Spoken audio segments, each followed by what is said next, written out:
In this video, I'm going to teach you how to get gacha tickets in Project Sekai. It's a very quick and easy process, so make sure to follow along.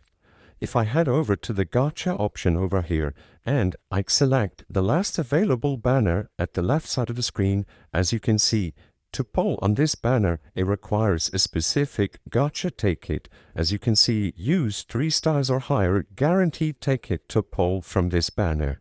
So, what you have to do in order to get this guaranteed gacha ticket is select the menu at the top right corner of the screen over here, and then go into the exchange. Click Wish Piece Exchange, and as you can see, it's the first option. It costs 300 Wish Pieces, and you will be able to acquire one of these. And then you can just go back to the gacha category and use it there.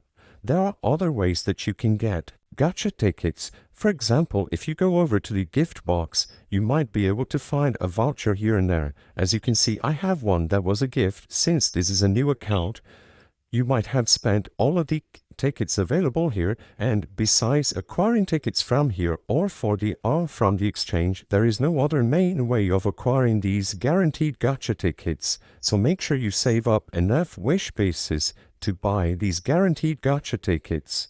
I hope I was able to help you on how to get gacha tickets in Project Sekai. If this video helped you, please be sure to leave a like and subscribe for more quick and easy tips. Thank you for watching.